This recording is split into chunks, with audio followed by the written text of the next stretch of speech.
Certains sages, Calliclès, disent que le ciel, la terre, les dieux et les hommes forment ensemble une communauté, qu'ils sont liés par l'amitié, l'amour de l'ordre, le respect de la tempérance et le sens de la justice. C'est pourquoi le tout du monde, ces sages, mon camarade, l'appellent cosmos, ou ordre du monde, et non pas désordre ou dérèglement. Mais toi, tu as beau être savant, tu ne fais pas attention à ce genre de choses. Au contraire, tu n'as pas vu que l'égalité géométrique est toute puissante chez les dieux comme chez les hommes. En fait, tu ne fais pas attention à la géométrie. Socrate, Gorgias. Mesdames et messieurs, chers amis, réunissant la beauté et la haute science de la pierre, les cathédrales gothiques sont sans doute les monuments les plus admirés au monde.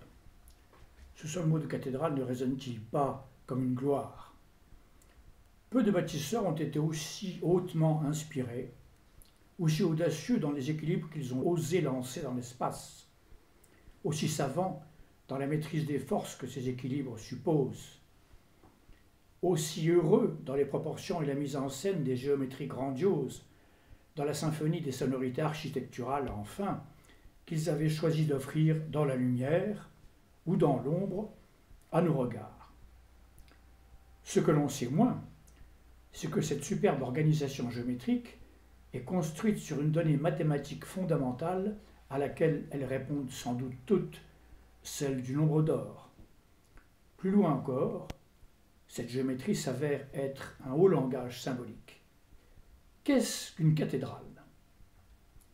La cathédrale est un temple, et comme tous les temples depuis l'Antiquité, c'est le lieu du dialogue entre les hommes et leur Dieu, au singulier ou au pluriel. Or, pour établir ce dialogue, il faut un langage. Quel sera-t-il? Ce sera celui par lequel les dieux eux-mêmes se sont exprimés, c'est-à-dire la création. Et dans la création, ce qui est la manifestation la plus claire de l'harmonie du monde et de sa perfection. L'ordre fascinant des cristaux, la symétrie des fleurs, le cercle parfait des ondes nées de la chute d'un corps dans l'eau, la spirale admirable d'une ammonite, ou les cannelures si harmonieusement divergentes de la coquille Saint-Jacques, la ligne droite de l'horizon marin, la rotondité des astres, leur trajectoire et les rythmes qui en ordonnent la course. De façon plus générale, tout ce qui commande à l'ordre savant des choses et du temps qui s'écoule, c'est-à-dire les nombres et leurs manifestations visibles, la géométrie, origine et principe de cette harmonie. Car Dieu est nombre. Ainsi pensaient les pythagoriciens, et les pères de l'Église adopteront cette pensée. Ainsi les cathédrales, comme autrefois les temples antiques, sont-elles bâties sur le nombre et la géométrie compris comme le langage des dieux, d'où naît la beauté du monde. Platon disait « Dieu est géomètre » et saint Augustin « Les nombres sont les pensées de Dieu ». Alors, quels furent ces nombres? Dans les alphabets hébraïques, le 1 qui s'écrivait aleph pointé, alpha pointé pour les Grecs, avait pour hiéroglyphe d'origine le bœuf. C'est la puissance pacifique, le principe premier, puis la divinité. Sa représentation géométrique deviendra le cercle, c'est-à-dire le ciel, avec en son centre Dieu, lequel pourra encore être assimilé au cercle lui-même. Le 2, bête pointé, bêta pointé pour les Grecs, c'est la demeure, l'abri, tout ce qui contient. Il a pour hiéroglyphe un rectangle allongé ouvert en bas. C'est la maison avec son entrée. Par extension, c'est la matrice puis la terre elle-même qui abrite la création. Le temple enfin qui abrite l'Esprit de Dieu, en termes de géométrie et pour respecter le nombre 2 de la terre, ce sera un rectangle 1 sur 2. Il est donc important de retenir que le ciel a pour valeur 1 et la terre 2. Ce rapport ciel-terre sera celui de Dieu aux hommes ou des hommes à leur Dieu. Dieu étant le cercle, le temple le rectangle 1 sur 2, Dieu dans son temple sera figuré par le cercle centré dans le rectangle. La segmentation de deux cercles par la diagonale, mesure sacrée des Égyptiens, révèle le rapport de 1 divisé par 0,618, soit 1,618 égale phi, le nombre d'or. Ce nombre a des propriétés exceptionnelles. Première ligne, si je multiplie phi par lui-même, soit 1,618 par 1,618, soit phi au carré, j'obtiens 2,618, soit 1,618 plus 1. Deuxième ligne, si de même je multiplie 2,618 par 1,618, soit phi au cube, j'obtiens 4,236, soit 2,618 plus 1,618, soit phi carré plus phi. De même, troisième ligne, 4,236 par 1,618, soit phi puissance 4, égale 6,854, soit 4,236 plus 2,618, soit phi au cube plus phi carré. Chaque terme de la série est donc à la fois un produit de la constante phi, 1,618, le nombre d'or, et l'addition des deux termes précédents. Nous sommes ici devant une série à la fois additive et multiplicative. Si sur le grand côté d'un rectangle doré initial, A, B, C, D, en vert, je construis un carré AEFB, j'obtiens un second rectangle d'or, EFCD. Si j'effectue la même opération sur le rectangle 2 obtenu, j'obtiens un troisième rectangle doré et ainsi de suite. Notre spirale illustre ici la propriété additive du nombre d'or. Au départ du chantier, il suffisait donc d'établir deux longueurs en rapport d'or l'une avec l'autre pour obtenir par addition l'échelle croissante des longueurs supérieures ou, par soustraction, l'échelle décroissante des mesures inférieures. À la lumière de ce nombre d'or surprenant, nous analyserons les façades de 4 cathédrales: Amiens, Reims, Rouen et Strasbourg. Pourquoi les façades ? Parce qu'elles constituent le frontispice de la chrétienté, tournée vers la ville, et sont riches de tous les messages ou symboles visibles ou cryptés offerts à qui veut chercher ou simplement admirer.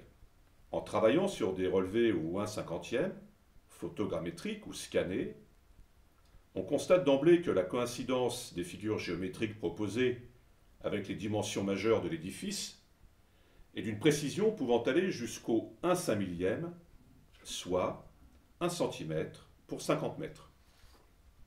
Quoi qu'aient pu en dire certains historiens, cette étonnante précision, relevée sur nos constructions médiévales, a peu en la matière à envier au Parthénon. Commençons par Amiens. Lorsqu'on bâtit un édifice, on commence par tracer au sol les axes majeurs. Ici, à Amiens, ce sont les axes des portails et les axes des contreforts qui les séparent. Le constat est immédiat. Tous ces axes sont distribués suivant les rapports d'or, ce que j'ai signifié ici par des accolades inverses à la manière de Le Corbusier. CF, à droite, mesure la distance entre l'axe du portail sud et le bord sud de la façade à l'étage. Le segment suivant, AC, en rapport d'or avec CF, mesure la distance entre l'axe du portail sud et du portail central. Le segment suivant, AF', sera donc nécessairement égal à la somme des deux premiers, propriété additive oblige. Il mesurera donc logiquement la moitié nord, AF', tout en étant en rapport avec AC. Enfin, la section d'or de AC sera donnée par l'axe du contrefort B, séparant le portail central du portail sud. Rouen, chef-d'œuvre de la complexité du particulier savamment organisé dans la cohérence et la puissance du tout. Sa construction s'échelonne de 1170 à 1450. Comme à Amiens, les rapports d'or distribuent les axes des portails, leur largeur et la largeur totale de l'étage bas, sous la première corniche. Les axes majeurs, une fois implantés au sol, qu'en est-il des mesures en élévation ? Nous avons ici, à Amiens, dans sa simplicité, la démonstration péremptoire d'une façade réglée sur le thème géométrique d'or, en l'occurrence, la diagonale de pente 1,618. En partant de l'intersection du contrefort extrême nord avec le nez de la corniche haute de la tour, elle enchaîne. Le glacis de rejet des eaux de cette tour, suivant sa pente même, puis l'intersection de l'axe central avec le nez de la corniche qui barre la rose et marque la naissance des tours. L'intersection de l'axe du contrefort médian sud avec le nez de la corniche de l'étage bas. Le sommet de la voussure du portail sud. L'intersection de l'axe du contrefort sud extrême avec l'horizontale qui marque le dessus des dais couronnant la statuaire des trois portails. Nous verrons plus loin l'importance de ce choix au plan symbolique, pour venir donner au sol la largeur totale de la cathédrale. La diagonale symétrique désigne, sur la tour sud, l'horizontale de la base des colonnes au droit du contrefort médian et, sur l'axe majeur du portail sud, la naissance du double gable qui couronne cette tour. Est-il besoin d'aller plus loin? Retenons maintenant cette construction simple du rectangle d'or. On trace un carré, puis la diagonale de la moitié de ce carré, ici confirmée par son cercle circonscrit. On rabat cette diagonale, la longueur obtenue est en rapport d'or avec le côté du carré. Voilà la cathédrale de Strasbourg, 1276-1318. Le relevé IGN ne rend compte que de la partie basse, conçue par maître Erwin de Steinbach et construite de son vivant. Cette façade tient dans une épure d'une simplicité qui en fait la force. Deux rectangles d'or verticaux, matérialisés ici par leur diagonale, et dont je rappelle le tracé. Je construis un carré sur la demi-largeur, ici un cercle pour en définir la parfaite proportion, puis la diagonale de la moitié de ce carré, que je relève jusqu'à l'axe central. La coïncidence avec le dessus de la balustrade terminale est parfaite. Ce triangle des deux diagonales est la clé d'une composition remarquable que nous analyserons en troisième partie de notre exposé. Simplement, à ce stade, nous observerons que l'axe au sol des pinacles latéraux, nos verticales rouges, commande aux diagonales d'or qui culminent au sommet des gables en triangle des portails latéraux, et que celui du grand gable du portail central est engendré par les diagonales d'or issues des seuils des portails latéraux eux-mêmes. Cette référence au pinacle qui encadre la façade pourrait paraître aléatoire. Nous verrons plus loin qu'il n'en est rien. Grande unité de cette façade, remarquable intégration des portails dans le thème vertical de l'ensemble.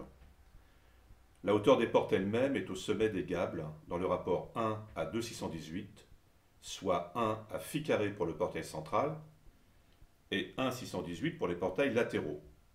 On ne peut plus simple.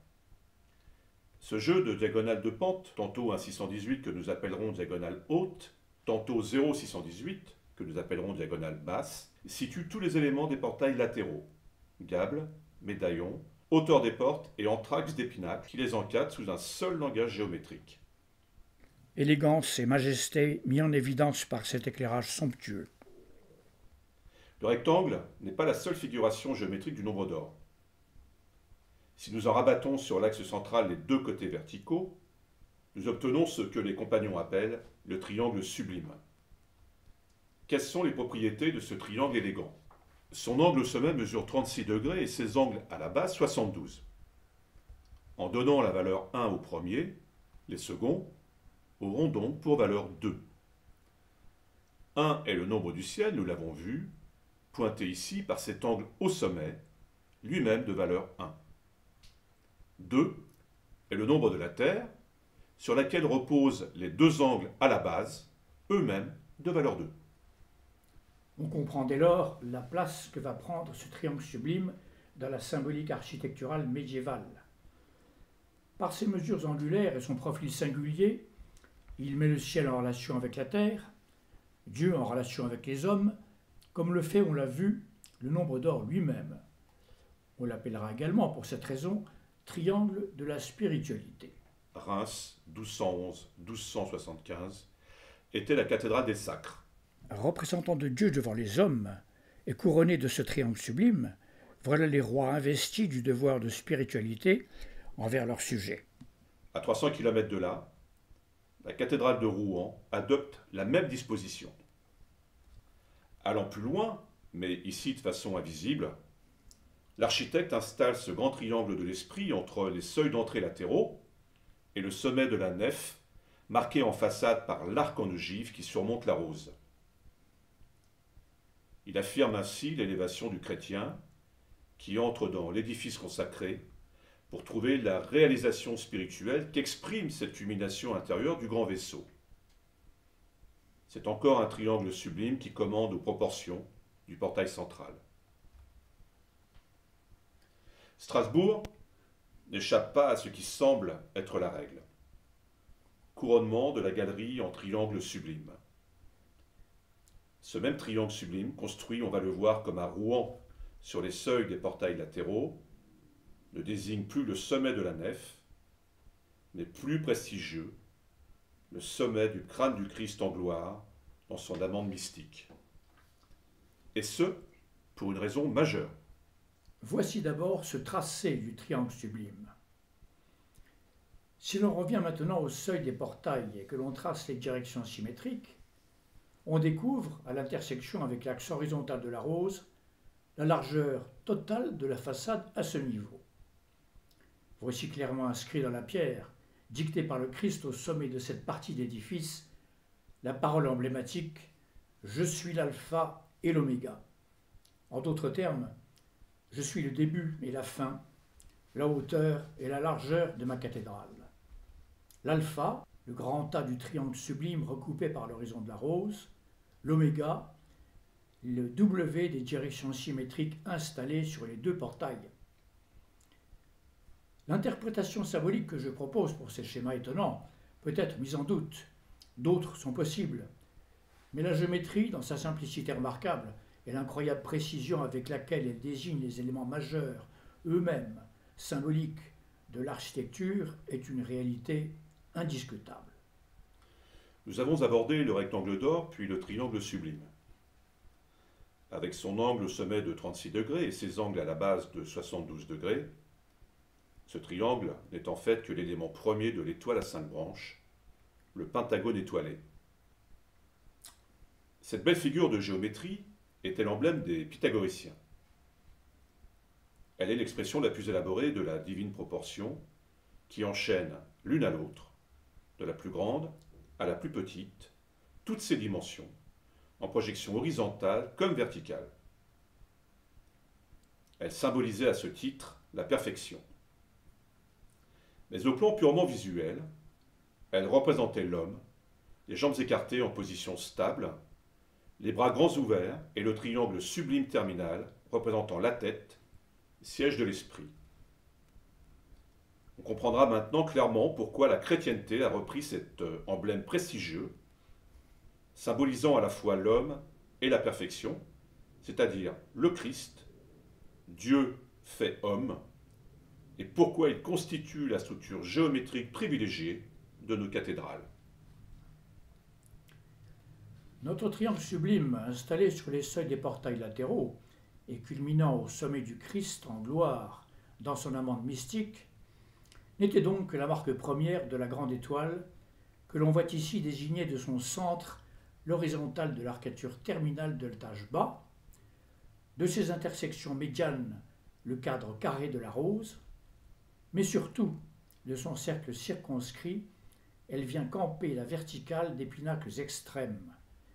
C'est ici la raison géométrique péremptoire de la hauteur totale des gables des portails latéraux de tout à l'heure et de leur hauteur de passage, commandée par ces deux diagonales d'or, la haute et la basse, elle-même issue du prolongement jusqu'au sol de ces pinacles.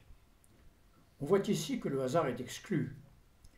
Non seulement, mais encore les dimensions et les dispositions s'enchaînent suivant une parfaite cohérence du global au particulier. On en a à cet instant un premier exemple. Mais revenons à Rouen. Calée sous l'arcature qui couronne la triple galerie des rois et autres personnages bibliques, l'étoile construite sur la largeur entre axes des portails latéraux donne ici la largeur totale de cette partie de l'édifice. Le diamètre de la rose, les axes de cette arcature, celle des flèches terminales et les voussures des portails latéraux. Mais encore, de l'étoile inverse inscrite en son cœur, Elle définit la largeur du portail central, puis des portails latéraux. Exemple de l'emploi de l'étoile comme diagramme total pour les mesures directes au plan pratique d'abord. Si maintenant l'on trace le cercle circonscrit à notre étoile et que nous l'inversons dans ce cercle, la branche basse, horizontale, désigne la corniche du rez-de-chaussée, mais surtout, regardez comme le sommet du portail central vient s'accrocher à l'intersection des branches supérieures.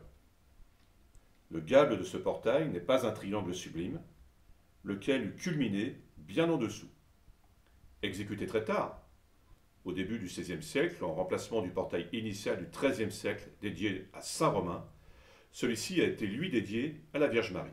Signer ainsi du sceau de l'étoile inversée n'est pas innocent. Il est peu vraisemblable que le chapitre ait décidé de mettre la Vierge Marie sous l'effigie de Lucifer. Fut-il, aux 3 premiers siècles de la chrétienté, non seulement Dieu de la connaissance, lumière du matin, mais encore le Christ lui-même, Christus verus Lucifer, le Christ porteur de la vraie lumière. Il est plus réaliste de penser que l'architecte du nouveau portail, découvrant dans les mesures précédentes le diagramme caché de Lucifer, a respecté cette culmination particulière du portail précédent au front du Christ porteur de lumière. Ce faisant, il ne pouvait ignorer la signification de cette disposition audacieuse. Gageons qu'il a gardé à cet instant la plus grande discrétion. Cependant, les 2 schémas les plus forts sont incontestablement celui-ci et le suivant. Nous avons vu que le triangle sublime construit sur les seuils des portails latéraux culminait au sommet de l'arc qui couronne la rose et marquait de fait le point le plus haut de la nef. Si l'on installe l'étoile de même largeur de base que notre triangle, en sorte qu'elle le chevauche, sa pointe haute désigne trait pour trait le point culminant des 4 flèches au niveau de la bague qui en marque dans la pierre le point de concours géométrique des 8 faces, calcul à l'appui. La précision est de 1/5000. L'épure et sublime, qui figure le Christ étoilé élevé au plus haut de la cathédrale, au terme d'un parcours de haute spiritualité, que figure à cet instant le triangle d'or qui le porte. Sous toute vraisemblance, nous sommes ici devant l'image de l'Ascension. Et de là-haut, ce Christ en gloire, aux bras larges ouverts, tel qu'on peut le voir dans sa mandorle au tympan de Vézelay, Autun, Conques, Moissac, et d'où partent les rayons de lumière jaillis de ses mains pour toucher les élus, désigne au portail central la porte du paradis qui leur est grande ouverte. Quelle symbolique plus éloquente que celle de cette géométrie simple, évidente et grandiose, d'où jaillissent la hauteur et la largeur totale, mais encore un message d'une telle force. Voici le tympan de Vézelay. Permettez-moi ici une parenthèse. Mon travail de chercheur dans le domaine très spécifique de ces temples de la chrétienté gothique exige que j'emploie les références exactes au Nouveau à l'Ancien Testament ou à l'histoire des religions. Mais je n'appartiens moi-même à aucune religion. Et si j'exprime quelque enthousiasme, c'est aux fantastiques constructeurs de l'époque médiévale qu'il s'adresse. Alors, Amiens, la distance entre axes des contreforts qui encadrent le portail central est de 50 pieds. En installant l'étoile construite sur la distance entre axes des portails latéraux, en sorte que sa branche horizontale culmine à une hauteur de 100 pieds, je constate que sa pointe sommitale vient s'accrocher au zénith de la rose, donc de la nef, et désigne ainsi la corniche qui couronne l'étage bas des tours. De plus, cette étoile s'appuie sur le plan horizontal supérieur des dés qui viennent coiffer aux 3 portails les statues des prophètes, des apôtres et des saints. La volonté de l'architecte ou peut-être du chapitre est ici bien claire. La position dans l'espace de notre pentagramme répond à ce rapport primordial de 50 à 100 pieds, soit 1 à 2, du ciel à la terre, des hommes au Christ Dieu qu'il représente ici, comme nous l'avons vu précédemment. Donner ensuite à l'image du Christ étoile, par cette statuaire qui le porte, ce socle biblique et historique prestigieux, procède de la même volonté. Traçons maintenant le cercle circonscrit à notre étoile. Il tangente de chaque côté la largeur de la cathédrale sous la première corniche et, à son nadir, de soubassement aux multiples médaillons représentant les signes du zodiaque, les travaux des champs, et ici, comme à Notre-Dame de Paris, les éléments et phases du grand œuvre alchimique. Si maintenant nous inversons comme à Rouen l'étoile dans son cercle circonscrit, outre la désignation par la pointe basse du socle alchimique déjà noté, les pointes supérieures et la branche large désignent deux rangées de chapiteaux très secondaires et de façon trop imprécise pour que nous en retenions l'indication. En revanche, allons dans le transept nord et regardons la rose somptueuse. C'est une étoile inversée. Pour occuper une place si grande et si prestigieuse dans la cathédrale, il faut qu'elle ait revêtu aux yeux du chapitre une importance sans égale en désignant soit Satan, menace suprême, image de la tentation, soit, plus vraisemblablement, ce Christus verus Lucifer, image du Christ comme lumière de la connaissance, dont nous avons parlé à propos de Rouen.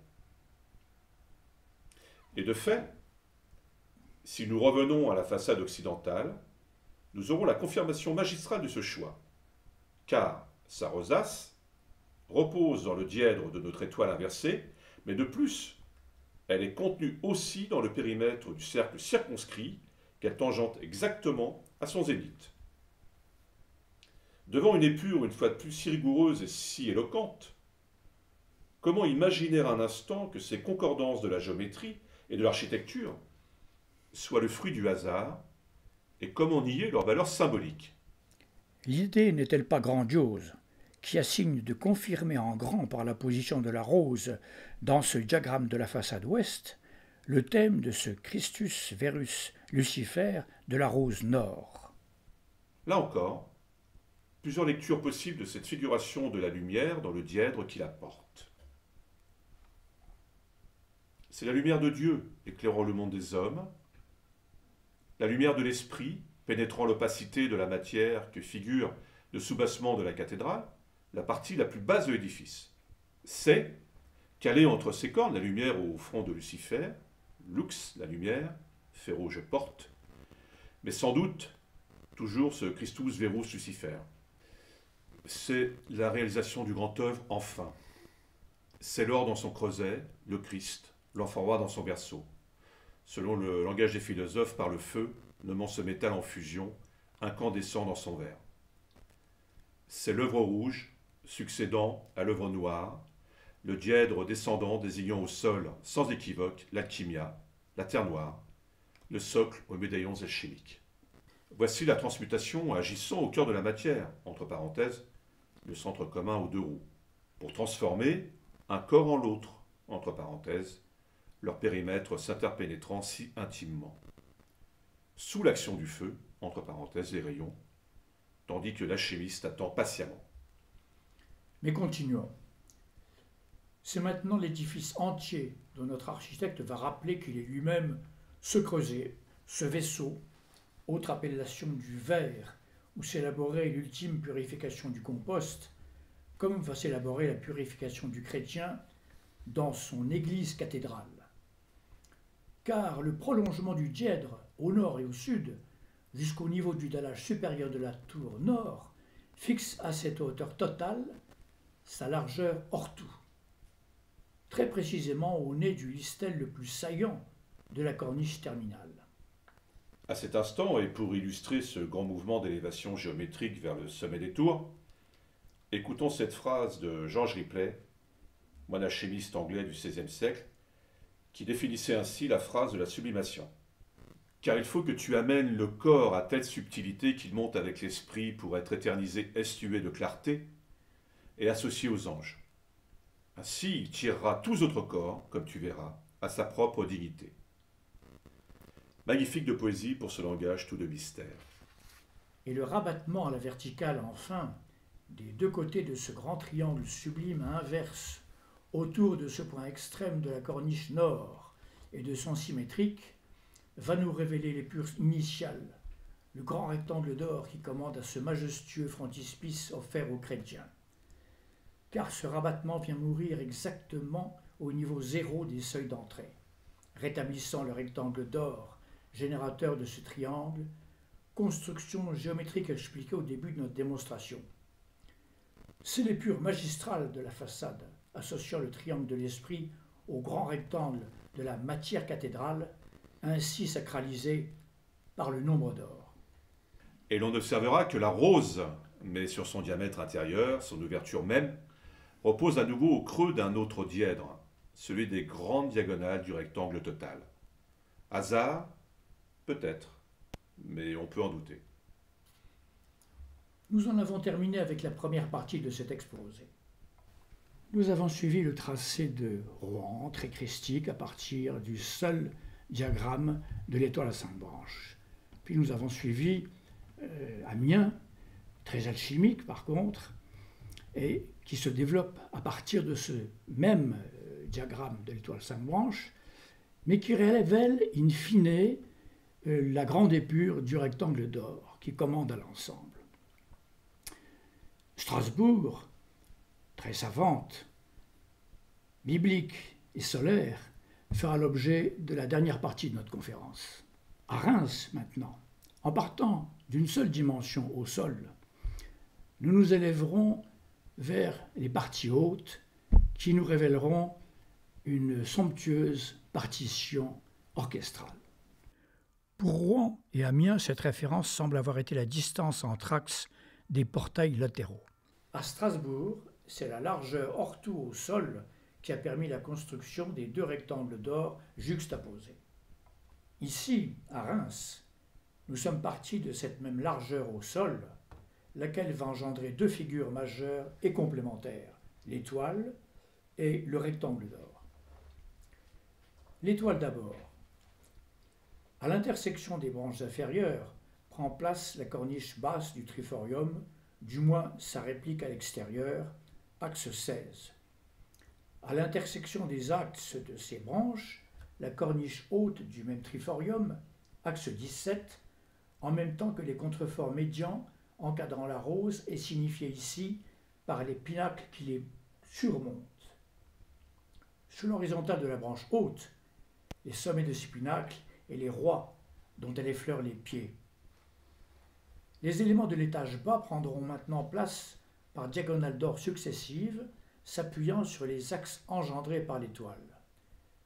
Largeur du portail central, piles extrêmes qui contrebutent les trois portails, axe des portails latéraux et leurs gables, mais ce n'est pas le cas du gable central. Pour en définir le sommet, il faut tracer le cercle passant par les intersections de l'étoile, puis construire l'étoile de second ordre inscrite dans ce cercle. Le sommet du gable coïncide avec le sacrum de cette seconde étoile. Si l'on construit pareillement l'étoile de troisième ordre dans la seconde, on constate qu'elle désigne le sommet A30 de l'arc en ogive qui couronne la rose, autrement dit, le sommet de la nef, comme à Rouen. Nous avons ainsi mis en évidence trois étoiles concentriques. La première s'enracine au sol, définissant la largeur hors tout de la façade. Nous pourrions l'assimiler à la somma de Platon, le corps. La seconde chevauche le gable du portail de la Vierge. Nous pourrions l'assimiler à la psyché, l'âme que symbolise aussi Marie. La troisième, au sommet de la nef, désigne de sa pointe sommitale, siège de l'esprit, le point de réalisation spirituelle du chrétien entrant dans la cathédrale. Nous l'assimilerons à la pneuma, l'esprit. S'agit-il ici du rappel de l'homme, corps, âme et esprit, ainsi que l'avaient déjà énoncé les Grecs? Une seconde interprétation pourrait être la suivante. Le gable du portail central désigne, sur la seconde étoile, dans le sein même de la Vierge, l'enfant Jésus, l'étoile d'ordre 3, bientôt Dieu, esprit du monde, au sommet de la nef, mais homme, né de la terre, Adama, par l'étoile originelle d'ordre 1, prenant naissance au sol. Car c'est bien du portail de la Vierge dont il est question ici, et surmontant ce portail, le couronnement de Marie par le Christ. Deuxième référence majeure, le centre de la rose, porté ici par le rectangle d'or construit sur la même largeur totale au sol, et son diamètre donné par l'espace qui sépare les deux rectangles d'or verticaux de deuxième degré. En piquant le compas en ce centre, et en prenant pour rayon la distance au sacrum de l'étoile, ou autrement dit à la corniche basse du triforium, le cercle obtenu fixe la corniche haute de l'étage de la rose et les axes des tours. Le choix du centre de cette rose prend ici un caractère péremptoire. C'est Dieu lui-même, bâtisseur de l'édifice sacré. Ces tours, les flèches qui devaient les prolonger et qu'il lance ainsi, ne désignent-elles pas l'infini du temps et de l'espace? Les axes des tours, une fois implantés, la hauteur actuelle de la cathédrale répond à ce schéma d'une grande élégance. Le losange des deux triangles sublimes construits entre ces axes culmine au sommet des gables qui les couronnent. L'on se souvient qu'en donnant pour valeur 1 à l'angle supérieur de ce triangle, les angles inférieurs valent chacun 2. Autrement dit, la somme de ces trois angles est 5 et la totalité des angles de ce losange est 10. 10 est le nombre de la perfection et de l'accomplissement, mesurant symboliquement ici la hauteur totale de la cathédrale, doublement marquée du sceau de la spiritualité par ces deux triangles sublimes inverses.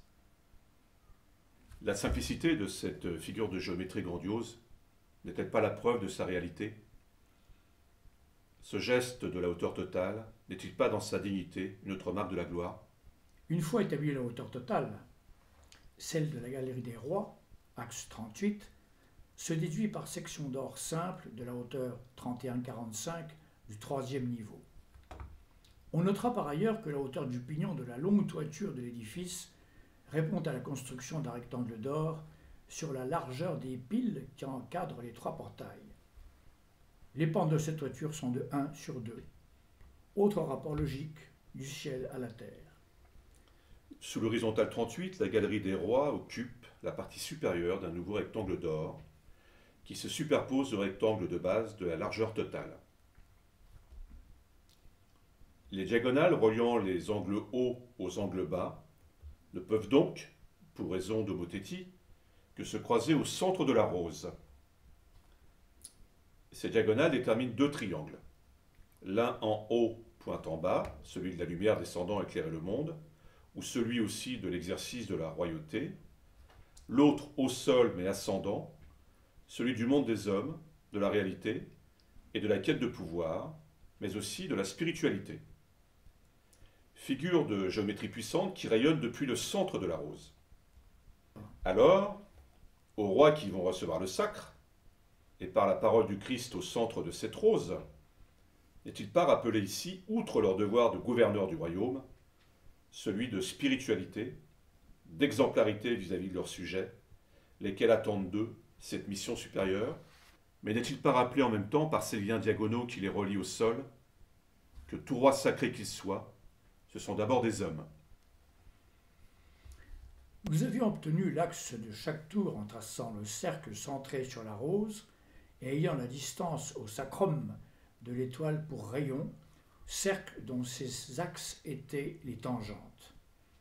Nous aurions pu, comme ici, choisir de planter le compas au point de ce sacrum et prendre pour rayon la distance au centre de la rose, ce qui revient au même. Simplement, ce faisant, nous ouvrons la voie à un tracé étonnant. Le sacrum est en réalité le point bas, le nadir du cercle qui relie les intersections de la grande étoile.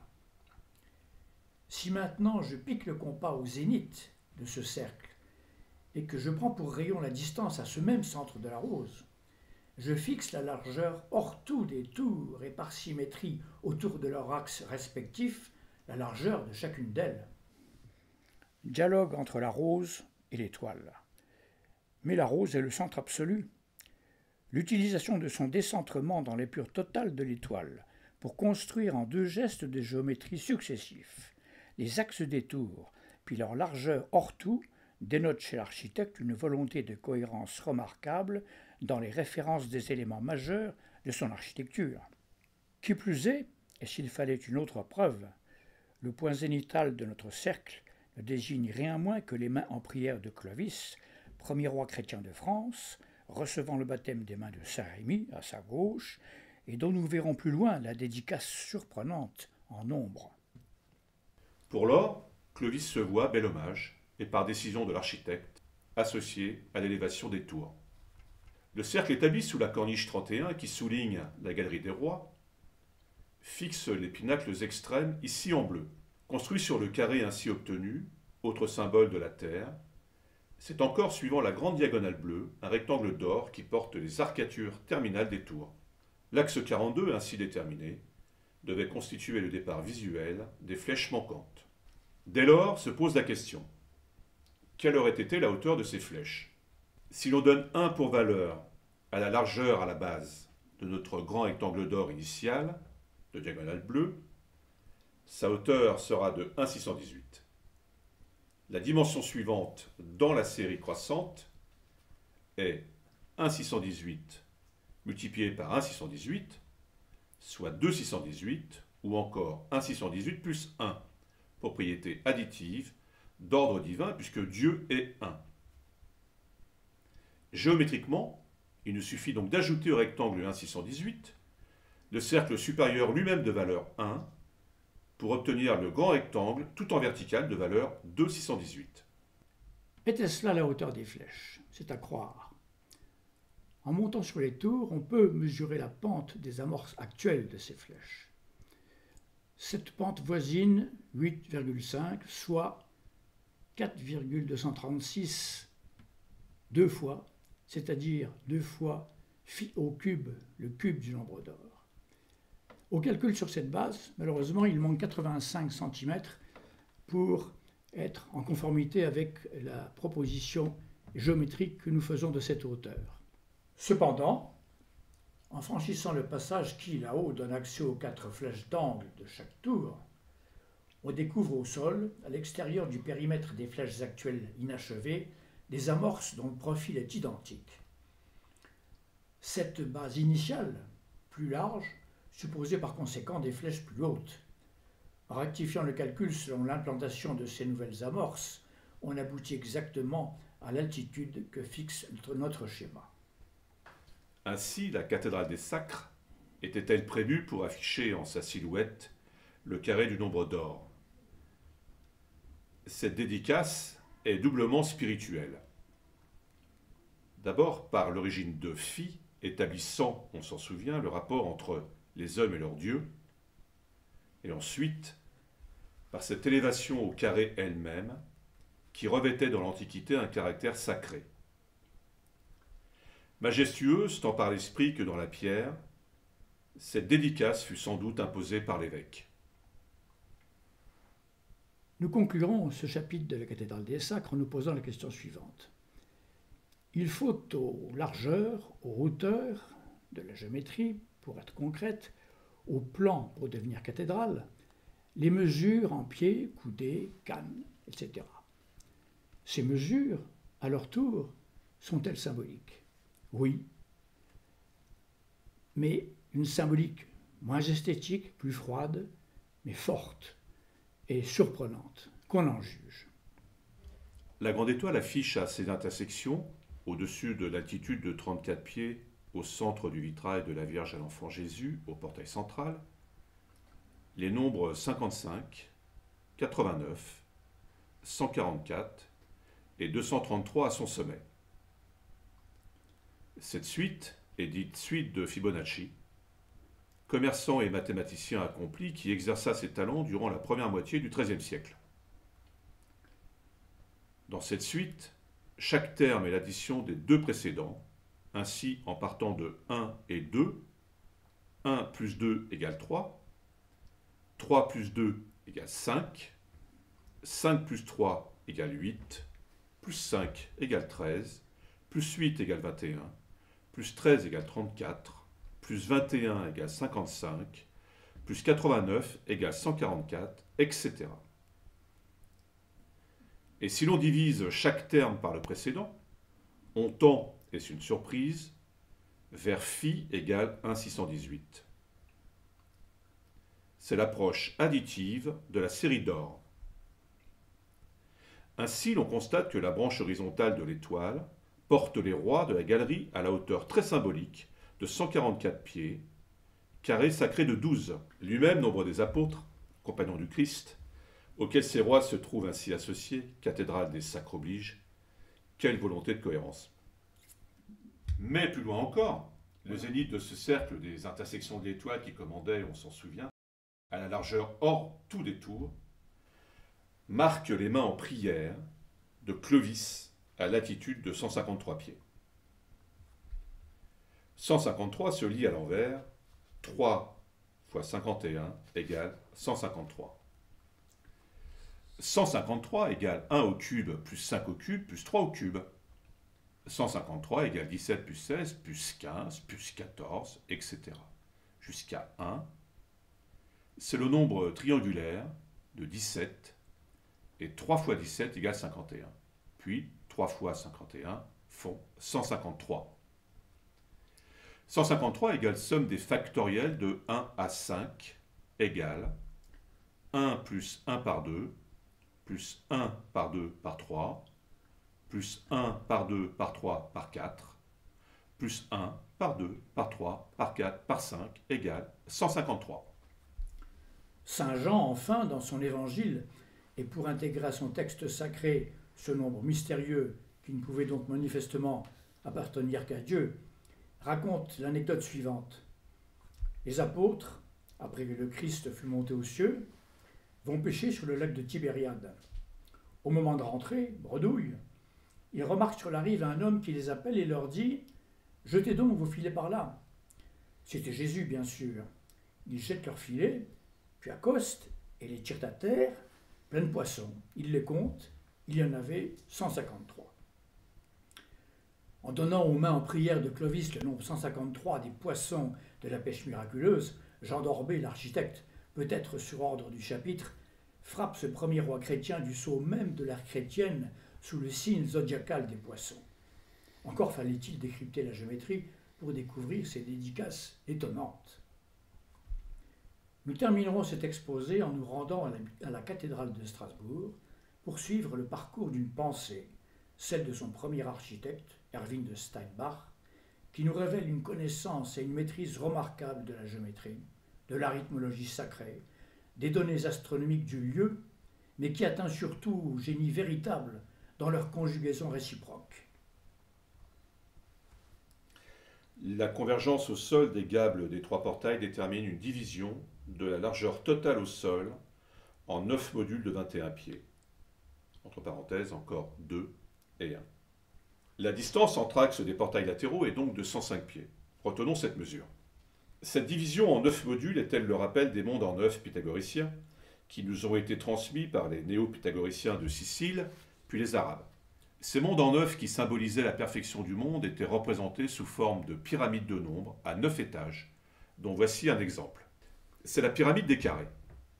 La deuxième colonne est l'écriture de la première, mais sous forme d'unité. À la deuxième ligne, 2 puissance 2 égale 2 fois 1 au carré, mais se lit 11 puissance 2. À la troisième ligne, 3 égale 1, 1, 1, entre parenthèses 3 fois 1 au carré, mais se lit 111, etc. Ainsi, 3 puissance 2 égale 3 fois 1 au carré, mais 111 au carré égale 12 321. Le total de 1 plus 2 plus 3 plus 2 plus 1 étant égal à 9, carré de 3, et la ligne est bouclée. La neuvième ligne nous développe ainsi une suite spectaculaire de chiffres dans l'ordre croissant puis décroissant. 1, 2, 3, 4, 5, 6, 7, 8, 9, 8, 7, 6, 5, 4, 3, 2, 1, dont le total est 81. Retenez bien cet autre nombre. Mais une dixième ligne de 10 unités précipite dans le chaos cette belle harmonie. 1, 2, 3, 4, 5, 6, 7, 9, 0, 0, 9, 8, 7, 6, 5, 4, 3, 2, 1. Autre preuve de la perfection du 9. Le rapport de hauteur d'un rectangle d'or vertical à son triangle sublime est de 1,05 à 1 millième près. La distance entre axes des portails latéraux est, on l'a vu, de 105 pieds. Le calcul montre que cette coïncidence arithmétique porte le Christ en gloire au sommet de l'étoile à 100, que multiplie 1,618 est égal à 100 phi à 1/10 000e près, 100 fois le nombre d'or. Est-ce encore un hasard? Le total des chiffres de la 9e ligne de la pyramide des carrés, on l'a vu, est 81. Deux de ces mondes en 9 totalisent 81 multiplié par 2 égale 162. L'attitude du Christ en gloire est de 161,8, soit symboliquement 162 pieds ou 2 fois 81 pieds. S'il y a un rapport entre ces deux entités symboliques, maître Erwin de Steinbach l'aura inscrit dans l'architecture de sa cathédrale. Or, que voit-on? La corniche médiane partage la hauteur totale à peu près en deux, mais pas tout à fait. Au lieu de situer cette corniche à mi-hauteur exacte du dessus de la balustrade terminale, ce qui eût été la solution la plus simple, cet architecte l'a située, plus prestigieuse, à mi-hauteur du sommet du crâne du Christ en gloire, c'est-à-dire à 80 pieds exactement. De la sorte, elle n'est que l'extension de la médiane horizontale du losange de l'étoile, lui-même autre figuration de l'amande d'Orle, l'amande mystique sur laquelle se détache le Christ du jugement dernier au sommet du losange. Dès lors, les deux mondes en 9 inverses que nous avions assemblés pour totaliser 162, et représentés maintenant par ce losange de 81 multiplié par 2 égale 162 pieds, lui-même sous l'égide du Christ du jugement dernier, sont bien au-dessus et en dessous de la corniche médiane de la façade, le monde des élus et le monde des damnés, ciel et enfer, le monde de la lumière et le monde des ténèbres, le monde de la vérité est celui du mensonge, le monde de l'esprit est celui de la matière, le monde de la connaissance est celui de l'ignorance, et tant d'autres binaires.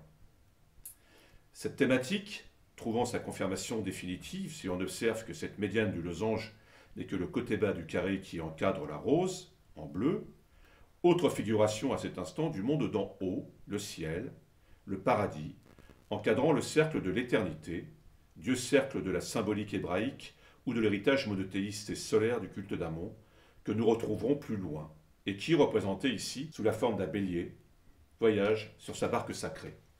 Nous venons de voir de quelle étonnante façon maître Erwin de Steinbach a développé sa géométrie de l'étoile et quel symbolisme il a su y inscrire. Nous allons maintenant voir, et pour finir, de quelle non moins étonnante façon il a développé celle du rectangle d'or et de ses prolongements symboliques. Je rappelle son épure initiale du double rectangle d'or. Le triangle des deux diagonales n'est autre, hormis l'échelle, que celui de chacune des faces de la pyramide de Khéops relevée dans son plan vertical. Tel qu'on peut le voir sur ce schéma qui montre le relèvement d'une des faces de la pyramide et sa rotation autour de l'angle bas pour une meilleure visibilité en hachuré rouge. De sorte que si à l'inverse, je bascule chaque côté du double rectangle sur l'axe central, j'aurai une représentation de cette pyramide selon son profil exact. Or, que constate-t-on?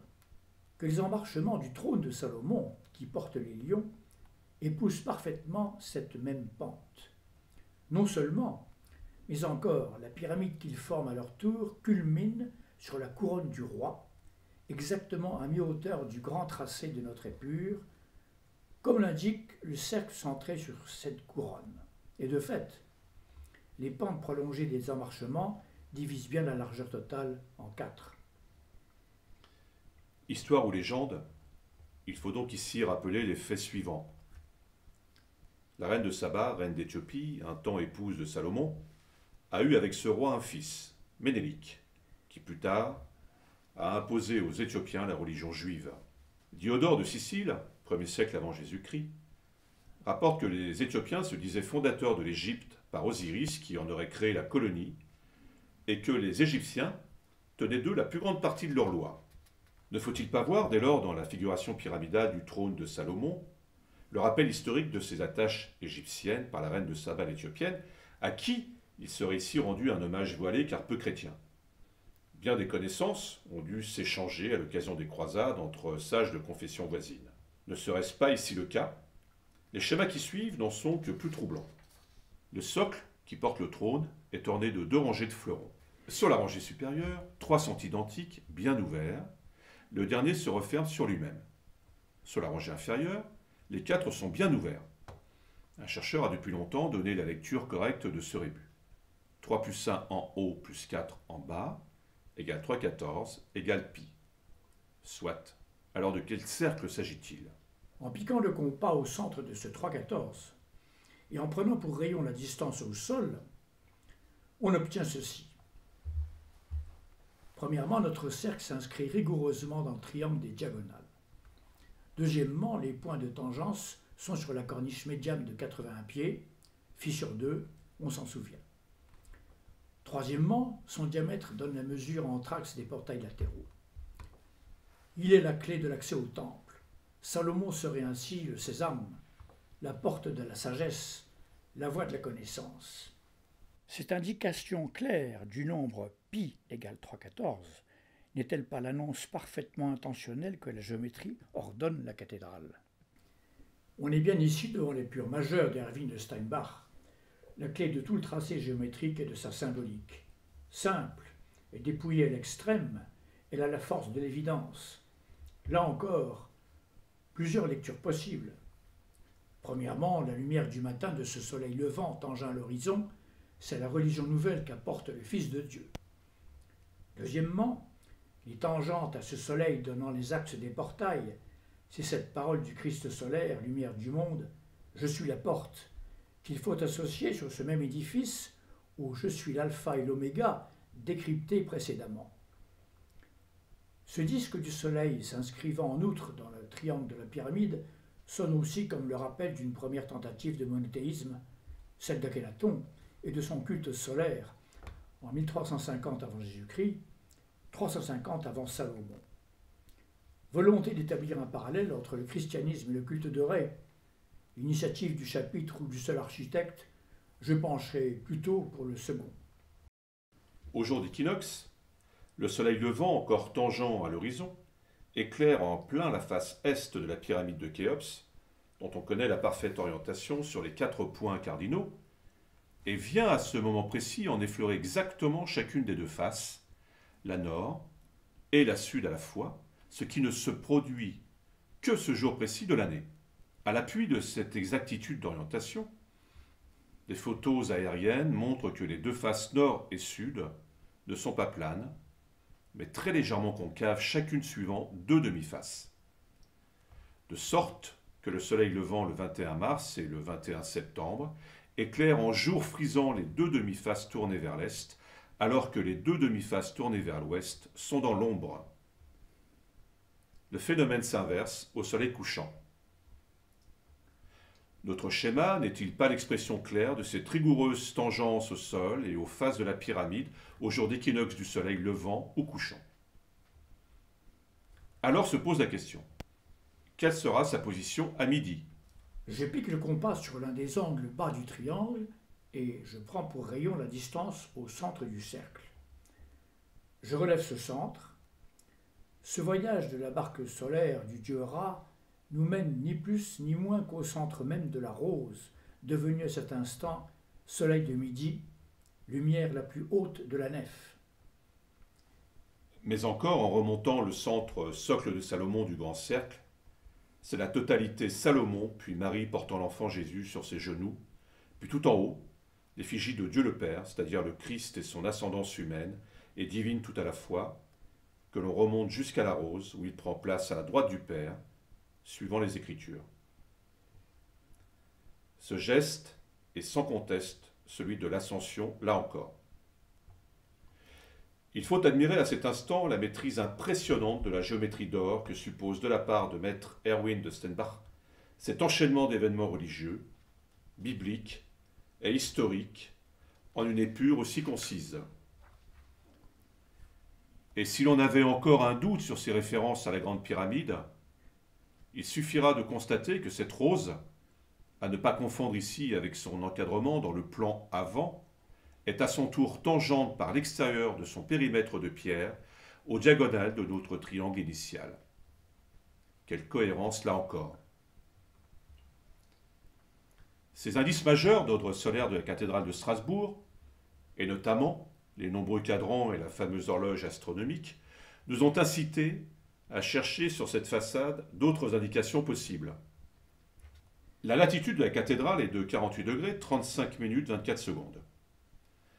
Du seuil des portails latéraux, cet angle passe par la bouche de Salomon, roi de sagesse, c'est-à-dire de connaissance.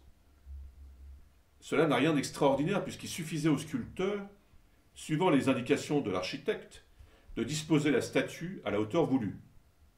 En revanche, le même rayon de latitude, en prenant naissance au seuil du portail central, passe exactement au sommet du gable du portail latéral sud ou nord.